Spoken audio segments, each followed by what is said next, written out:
Can you hear me? Great. Welcome, everyone. I'm Shirley Cloyes, Executive Director of Justice Works Community.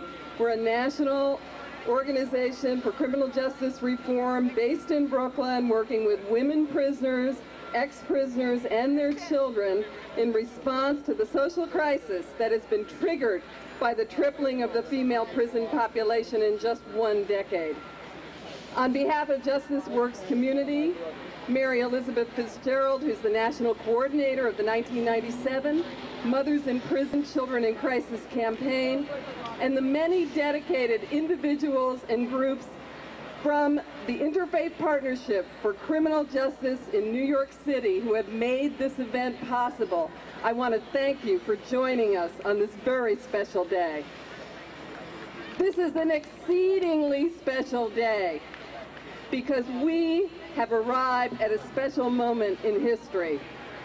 In March, Human Rights Watch issued a report citing the state of New York for violating internationally recognized human rights conventions in its sentencing of low-level drug law offenders to draconian prison terms.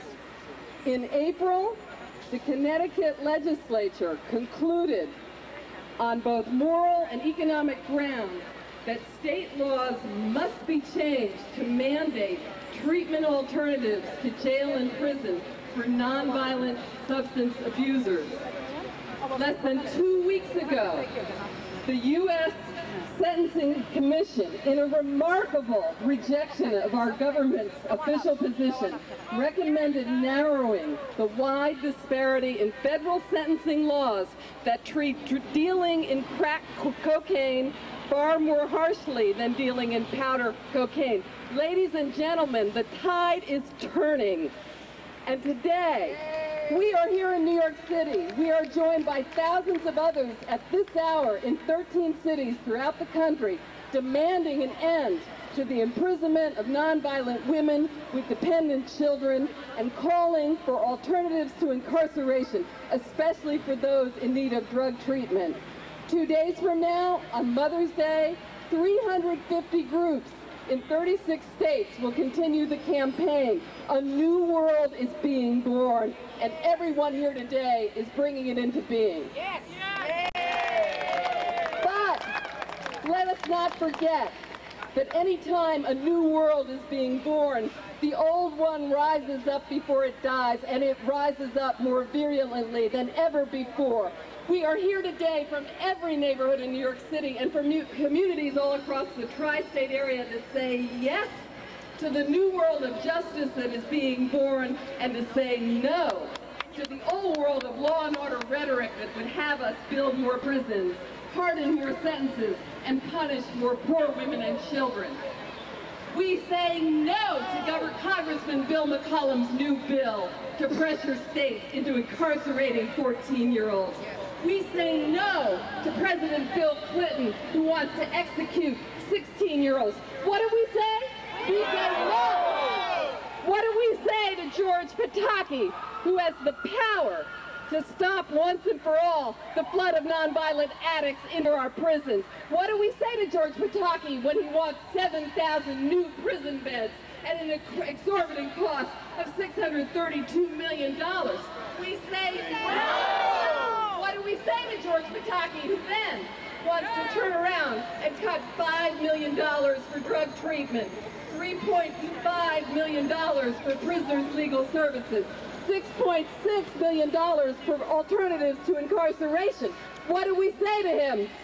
No! We need to hear you all the way to Albany. What do we say to Mayor? Yes, no. What do we say to Mayor Giuliani's latest budget proposals?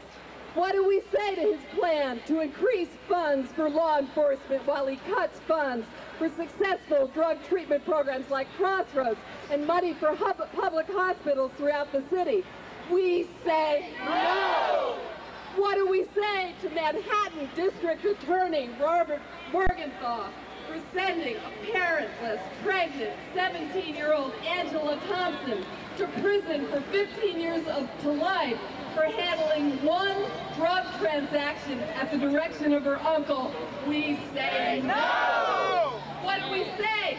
Siphoning off our tax dollars for health, for education, for housing, for transportation, to imprison young women like Angela who pose no threat to society at a cost of $30,000 a year.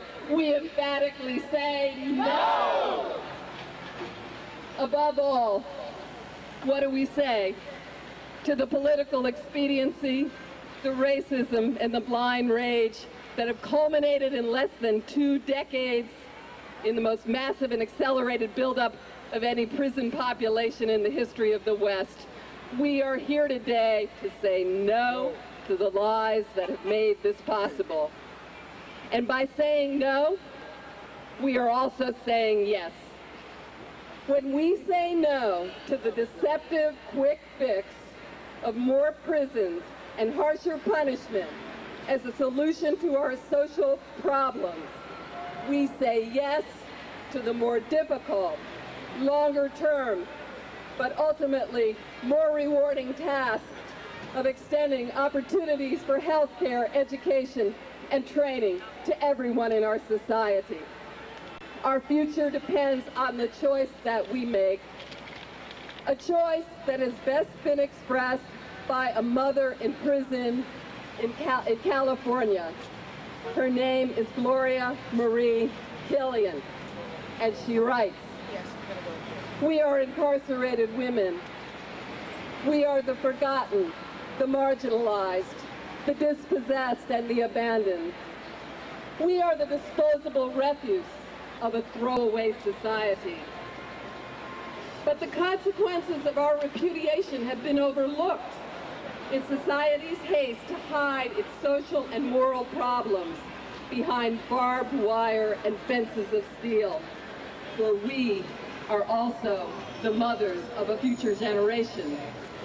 And Gloria continues, "The children who were torn from our arms and taken forcibly from our sides will one day grow up to share the lessons they learned in their youth.